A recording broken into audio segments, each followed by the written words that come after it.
Listen in to कि प्रधानमंत्री जी 28 मई को संसद का नवनिर्मित भवन राष्ट्र को समर्पित करेंगे। एक प्रकार से ये नया संसद भवन प्रधानमंत्री जी की दूरदर्शिता का प्रमाण है, जो नए भारत के निर्माण में हमारी सांस्कृतिक विरासत, परंपरा और सभ्यता को आधुनिकता से जोड़ने का एक सुंदर प्रयास है। इस नई संरचना को रिकॉर्ड समय में बनाने के लिए करीब करीब 60,000 के आसपास श्रम योगियों ने अपना योगदान दिया है। इस अवसर पर प्रधानमंत्री जी इस सभी श्रम योगियों का सम्मान भी करेंगे। इसके साथ साथ एक और महत्वपूर्ण घटना होने जा रही है, जिसकी आपको सूचना देने के लिए आज मैं यहां उपस्थित हुआ हूं।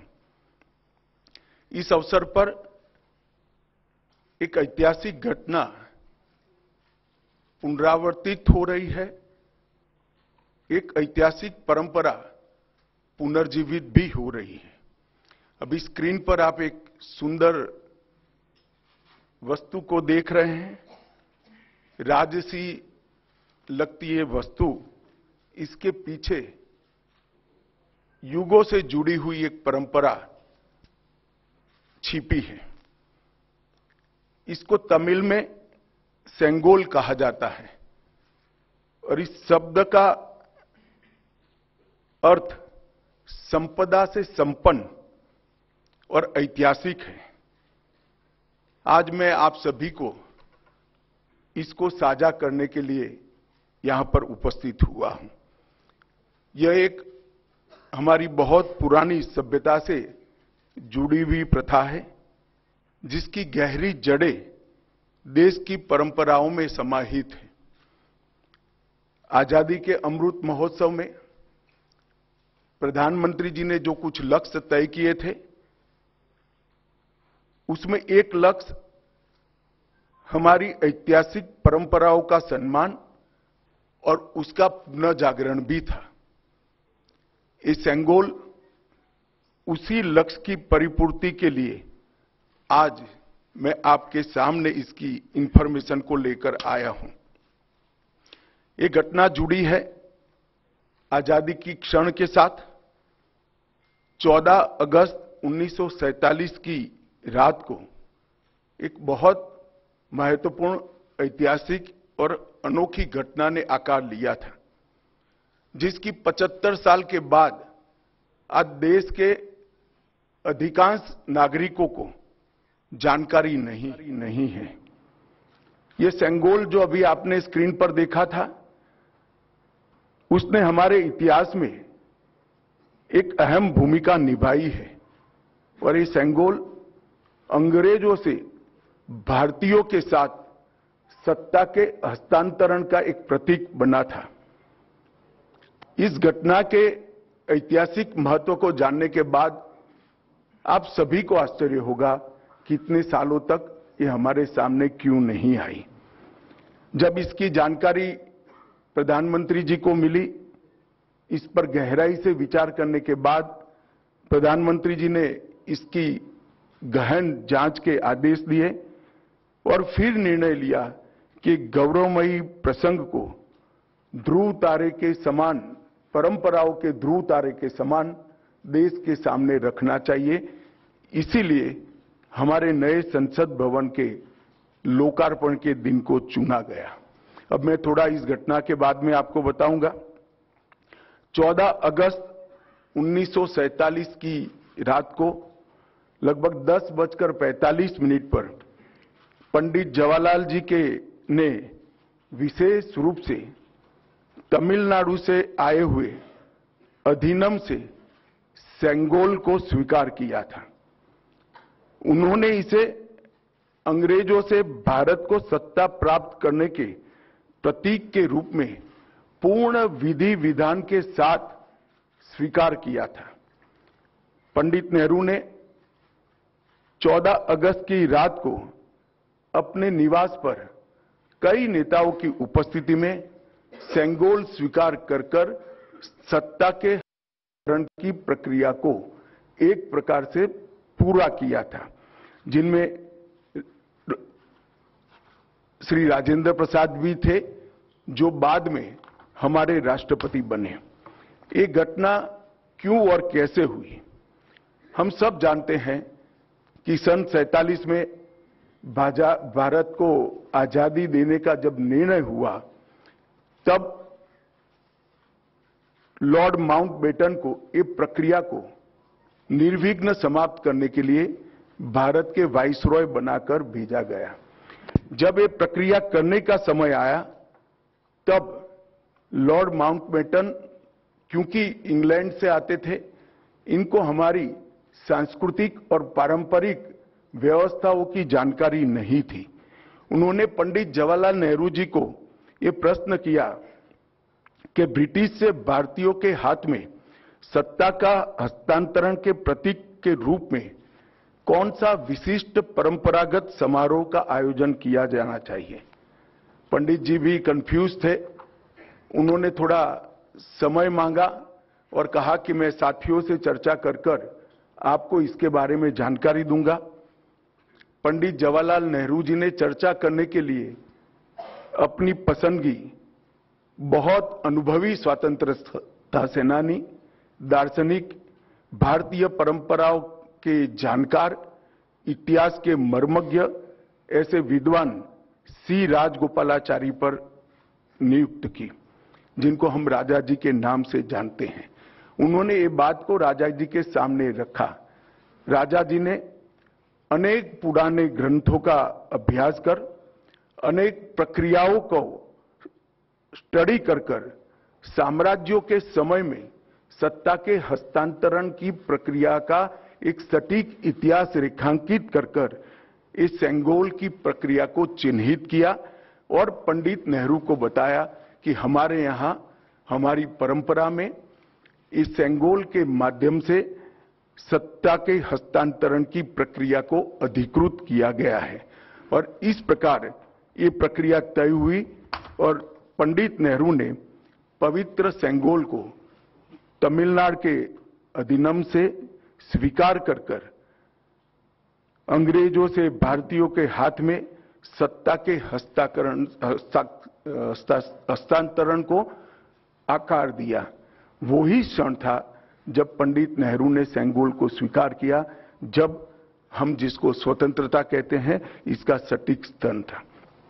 इस अनुष्ठान का उद्देश्य इस तथ्य का स्वीकारीकरण है कि भारत में विदेशी शासन भारत के लोगों के पास एक ऐसी आध्यात्मिक प्रक्रिया से आई जो प्राचीन और भारत की सुदृढ़ परंपरा है। पंडित नेहरू ने इस अनुष्ठान के संपादन के लिए दक्षिण के मठाधिपति को स्वीकार कर आगे चले, जिससे पता चलता है कि उनका उद्देश्य भारत की भावात्मक एकता और आध्यात्मिक एकीकरण का था। सेंगोल के अर्थ और इतिहास में थोड़े डिटेल में जाते हैं तो सेंगोल का अर्थ बड़ा गहरा है। सेंगोल शब्द तमिल भाषा के सेम्मई शब्द से बना गया है। इसकी व्युत्पत्ति सेम्मई से आती है, जिसका अर्थ और भाव नीति परायणता से है। यह एक तमिलनाडु के प्रमुख धार्मिक मठ के महंतों द्वारा ये सेंगोल जो आप अभी देख रहे हैं स्क्रीन पर, ये अभिमंत्रित है। गंगा जल से उसको पवित्र किया गया है। इस पर पवित्र नंदी अपना अटल दृष्टि और स्थिरता के साथ विराजमान है। और ये जो सेंगोल है वो चोला साम्राज्य के समय से, मतलब 8वीं शताब्दी से चली आ रही हमारी अपनी भारतीय सभ्यतागत प्रथा का एक अनुसरण करने के लिए ये प्रथा को बना दिया गया था। आप सभी जानते हैं, चोला साम्राज्य सदियों से हमारे उपमहाद्वीप में एक महत्वपूर्ण साम्राज्य रहा, जिसने 21 राजाओं ने बड़े लंबे अरसे तक 800 साल से ज्यादा समय तक इस देश के एक महत्वपूर्ण हिस्से पर शासन किया। सबसे महत्वपूर्ण बात यह है कि सेंगोल जिसको प्राप्त होता है, इसके पास से न्यायपूर्ण और निष्पक्ष शासन की अपेक्षा रखी जाती है और एक प्रकार से न्यायपूर्ण और निष्पक्ष शासन करने का आदेश उसको मिलता है, जिसे तमिल में आणई कहते हैं। और इस सेंगोल को प्राप्त करने की घटना को आजादी के समय विश्व भर के मीडिया ने इसका जिक्र भी किया है, इस पर वृत्तांत भी प्रकट किए हैं। टाइम मैगजीन ने बहुत ज्यादा ग्राफिक्स के साथ इसको रिपोर्ट किया। भारत के भी सभी अखबारों ने इसको यथोचित सम्मान दिया था। आप सेंगोल की वेबसाइट पर मीडिया रिपोर्ट की एक फिल्म भी बाद में देख सकते हैं। 1947 अगस्त के बाद सेंगोल सबकी आंखों से ओझल हो गया, इसको भुला दिया गया, मगर एक विद्वान और पूजनीय सम्माननीय व्यक्ति ने इसको आजादी के 31 साल के बाद 15 अगस्त 78 को परमाचार्य श्री चंद्रशेखर सरस्वती स्वामीगल ने अपने अनुयायी डॉक्टर B.R. सुब्रमण्यम को सेंगोल वृत्तांत का वर्णन किया, जिसको डॉक्टर सुब्रमण्यम ने अपनी किताबों में उचित स्थान देकर उल्लेखित किया है। तमिल मीडिया ने भी परमाचार्य की चर्चा को प्रमुखता से जगह दी और उसे जीवित रखा है। हम सब परमाचार्य के इसके लिए कृतज्ञ हैं। दिलचस्पी की बातें हैं कि तमिलनाडु सरकार ने भी इस भूमिका को गर्व के साथ प्रकाशित किया है। यह 2021-22 का HR&CE पॉलिसी नोट जो अभी आप स्क्रीन पर देख रहे हैं उसमें दर्ज है। इस पर पैरा 24 में इसकी प्रक्रिया को ढंग के साथ वर्णित किया गया है। हमारी सरकार का मानना है कि इस पवित्र सेंगोल को किसी संग्रहालय में रखना अनुचित है।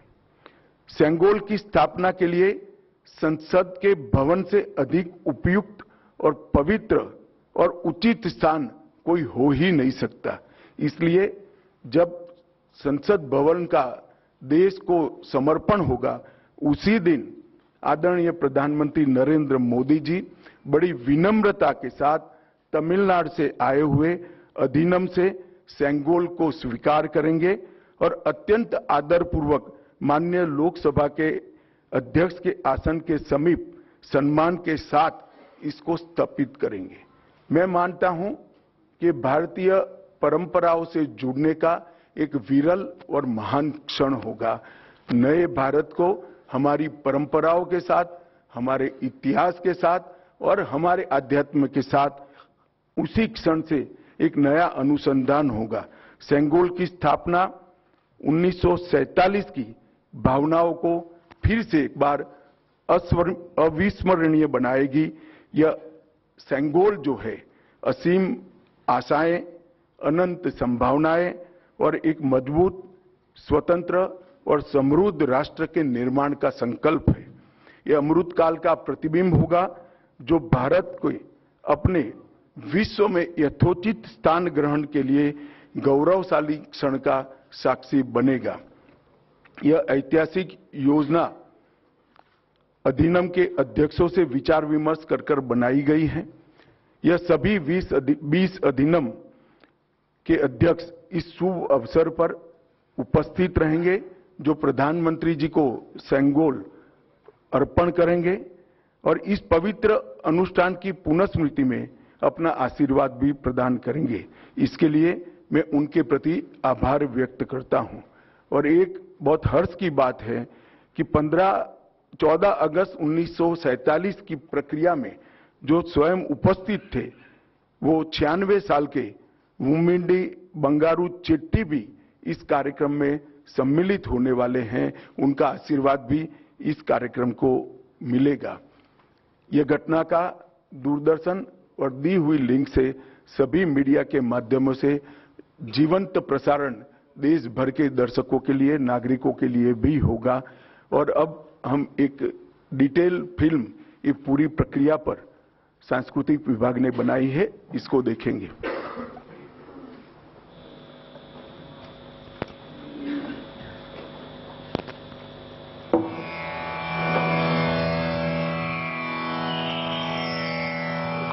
August 1947.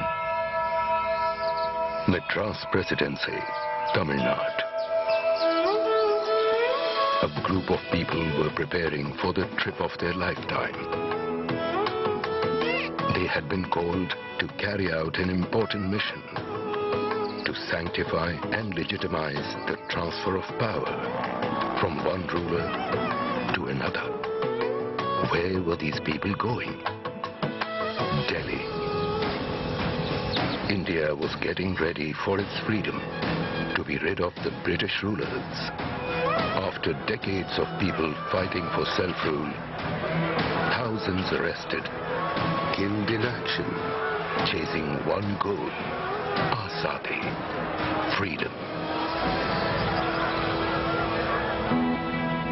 The last Viceroy, Lord Mountbatten, had a task to complete: to hand over power to the Indians. He had a simple query: how should this moment of handover be conducted? A handshake would hardly do. What is the symbolism that should be adopted for the moment?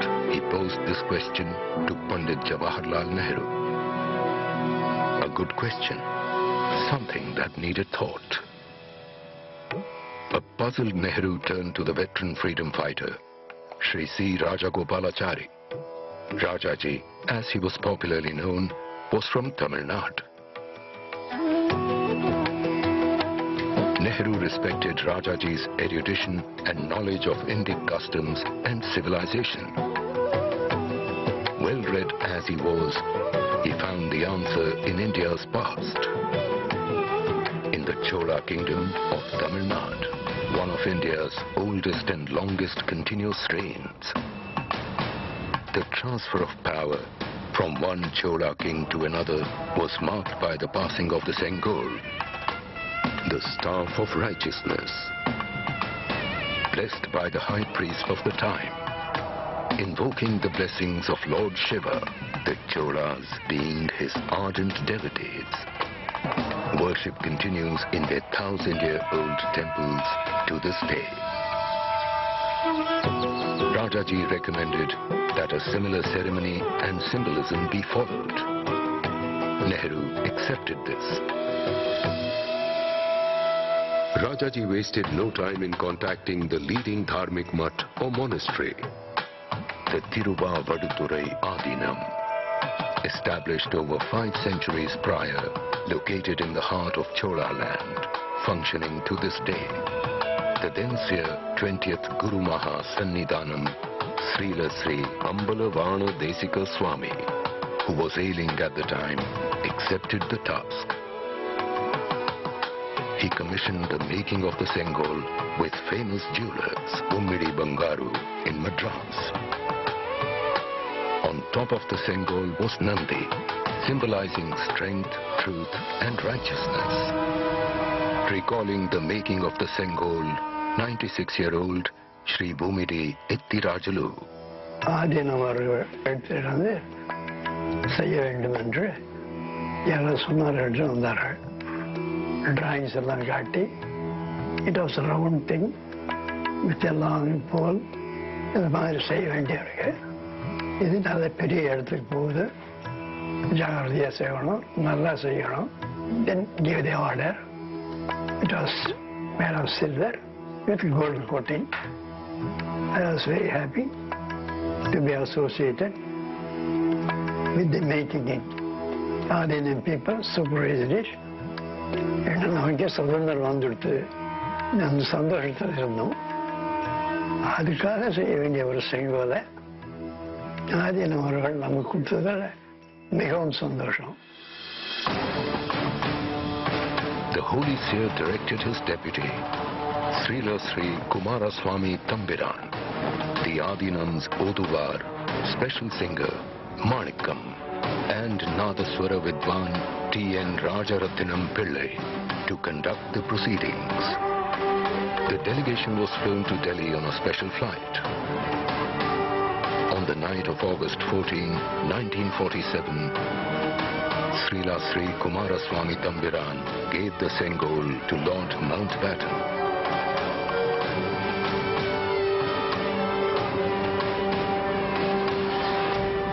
Who handed it back to him.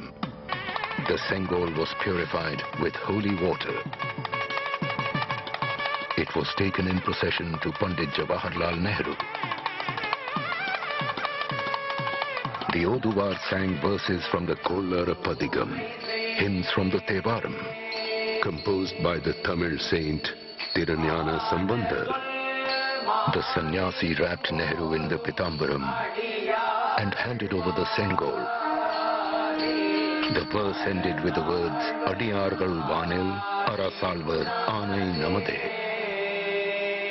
Meaning, it is our order that the follower of the Lord, the King, shall rule as in the heavens.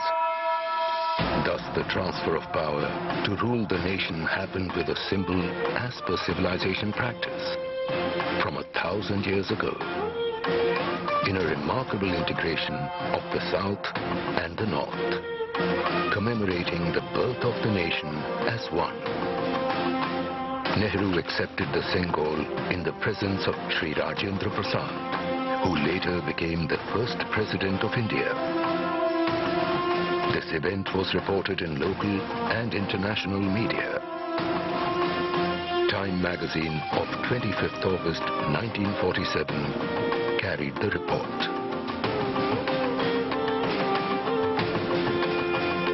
Pandit Nehru thereafter went on to deliver his famous address at the midnight hour of August 14th, 1947.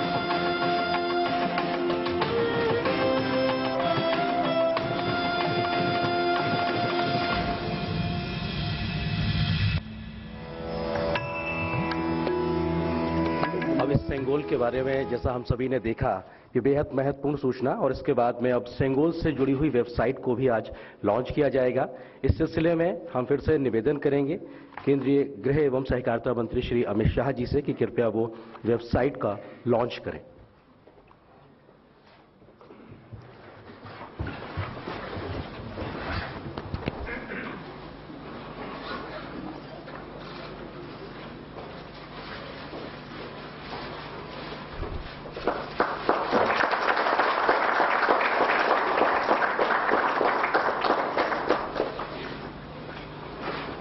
बहुत बहुत धन्यवाद, शुक्रिया माननीय गृह एवं सहकारिता मंत्री जी, इस महत्वपूर्ण कार्यक्रम के बारे में जानकारी देने के लिए, वेबसाइट लॉन्च करने के लिए।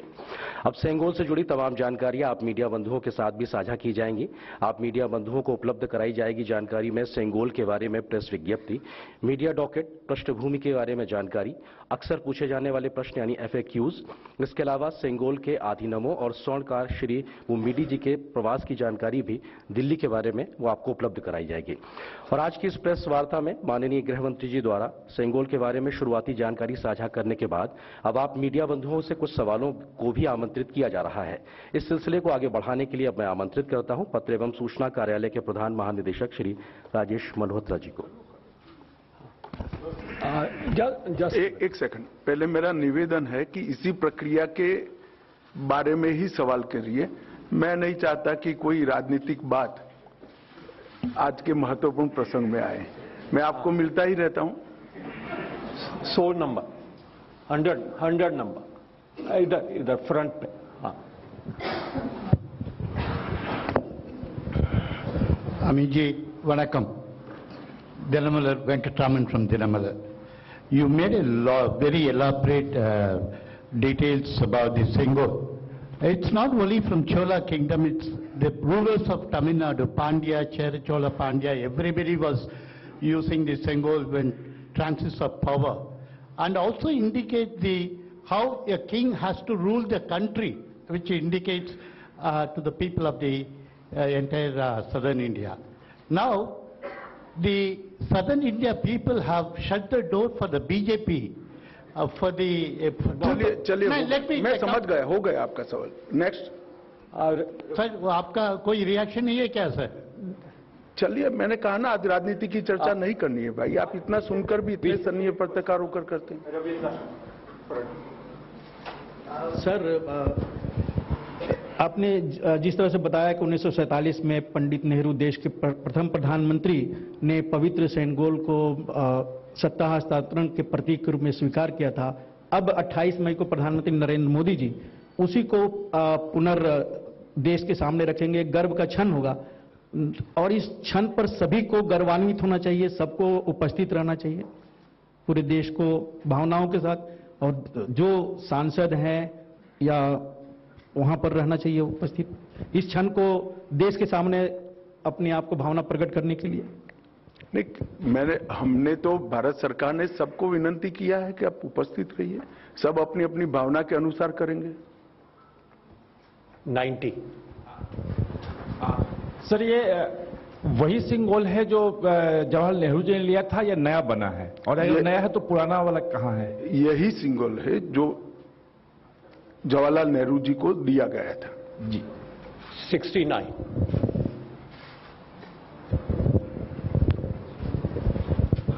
सर, जैसा आपने कहा कि यही सिंगोल है जो 1947 में दिया गया था, लेकिन ये अब तक था कहाँ और क्या पिछली सरकारों ने इसको खोजने की कोशिश किया या फिर पार्लियामेंट में लाने की कोई भी कोशिश की? इलाहाबाद के संग्रहालय में था, वहां स्थित था, उसको वहां से यहां लाया गया है.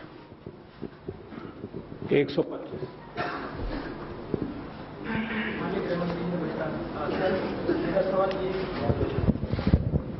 गृहमंत्री जी नमस्कार. मेरा सवाल यह है सर, जो पूरी प्रक्रिया दिखाई गई, जो वीडियो भी दिखाया गया, इसमें पूरी जानकारी मिली है कि कैसे ये इसका ऐतिहासिक महत्व है और कैसे इसको प्राप्त किया गया. तमिलनाडु के लोग आए, उन्होंने ये दिया, सत्ता हस्तांतरण हुआ. तो जब ये पहली बार विचार हुआ आप इसको लाएंगे और इस तरीके से इसकी कल्पना पृष्ठभूमि जो रही, ये पहली बार विचार कब आया और कैसे इसको लागू किया जाए, ये क्या कल्पना रही, इसके पीछे प्रधानमंत्री जी क्या सोच रहे हैं? ये बहुत लंबी प्रक्रिया है. इसकी जानकारी मिलने के बाद, जैसा मैंने बात बताया, प्रधानमंत्री जी ने पूरे रिसर्च करने के ऑर्डर दिए और जब रिसर्च कर पूरी चीज तथ्य के साथ सामने आई, तब ये उचित माना गया कि जब संसद के नए भवन का निर्माण भी हो चुका है और उसका समर्पण भी हो रहा है राष्ट्र को, तो उसी वक्त उसको सम्मान के साथ हमारे लोकतंत्र के मंदिर में प्रस्तापित किया जाए. सर नमस्कार, मैं आमिर हूं न्यूज नेशन से. सवाल ये है कि आपने जैसे कहा कि देश से इसको छुपाया गया, इसके बारे में बताया नहीं गया. मैंने ऐसा नहीं कहा, देश को जानकारी नहीं है ऐसा कहा गया. छुपाया गया आपका शब्द है. आगे बोलिए. लास्ट क्वेश्चन 256 मैडम, आप लास्ट क्वेश्चन. सर मैं इधर 256 सर मैं ये पूछना चाहती हूँ कि इसको पुनर्स्थापित करने के पीछे क्या लक्ष्य है, और क्योंकि देश ने इतनी बड़ी परंपरा से अब तक अछूता रहा है, तो ये जन जन तक पहुंचे, तो इसके लिए क्या कुछ किया जाएगा? देखिए, लक्ष्य बहुत स्पष्ट उस वक्त भी था और आज भी स्पष्ट है. सत्ता का हस्तांतरण सिर्फ हाथ मिलाने से और एक दस्तावेज पर हस्ताक्षर करने से नहीं होता है. सत्ता का हस्तांतरण तब होता है जब सत्ता यहां की परंपराओं से चलेगी, यहां की परंपराओं के साथ जुड़ी रहेगी और हमारी संस्कृति के आधार पर, इसके मूल ढांचे पर नई आधुनिक जरूरियातों को ध्यान में रखते हुए चलेगी. तो ये सेंगोल का नए संसद भवन में स्थापन इसी बात का द्योतक है जो जवाहरलाल नेहरू जी ने उस वक्त 14 अगस्त को महसूस की थी. 4 number last question. Sir Amod हूं TV9 भारतवर्ष से. एक जो संगोल के हस्तांतरण की प्रक्रिया थी और इसको ले जाकर म्यूजियम में रख दिया गया था, अब इसको पुनर्स्थापित करने की कोशिश जो की जा रही है, लेकिन इसको पुनर्स्थापित करने से क्या आपको लगता है कि जो इसको एक नया लोगों को जानने का मौका मिलेगा संगोल के बारे में, और जो अभी आज के डेट में राजनीति की जा रही है संसद भवन को लेकर, उसको थोड़ा कम बल मिलेगा इससे? देखिए, सेंगोल को किसी राजनीति से नहीं छोड़ना चाहिए। यह एक भाव का प्रतीक है कि शासन न्यायपूर्ण तरीके से चले, नीति के अनुसार चले और कर्तव्य के रास्ते पर चले। और वो संसद में सेंगोल को स्थापित करने से हमेशा ये संदेश हमारे लोकतंत्र के लिए समग्र जनता में और जनता के प्रतिनिधियों के बीच में जाना है। ये इसके पीछे भाव है। राजनीति अपनी जगह पे चलती रहती है। गृहमंत्री जी, इसी से जुड़ा मेरा सवाल भी है कि जब संगोल को वैदिक रीति रिवाज के हिसाब से स्थापित किया जाएगा, प्रधानमंत्री जी के उद्घाटन करने पर विपक्ष इतना विरोध कर रहा है, तो इसको स्थापित करने पे कैसा माहौल होगा? क्या? प्रधानमंत्री नरेंद्र मोदी जी के उद्घाटन करने को लेकर जब विपक्ष बायकॉट कर रहा है इस कार्यक्रम का, तो जब आप इसे वैदिक रीति रिवाज के हिसाब से स्थापित करेंगे तब कैसा हाल होगा? नहीं, इसमें मैंने पहले ही किया कि राजनीति को इसके साथ मत जुड़िए। एक बड़ी भावात्मक प्रक्रिया हमारी पुरानी परंपराओं से नए भारत को जोड़ने की, इसको इतने ही सीमित अर्थ में देखना चाहिए। राजनीति अपनी जगह पे चलती है और सब अपनी अपनी क्षमता से, सोचने की क्षमता के अनुसार रिएक्शन भी देते हैं और काम भी करते हैं।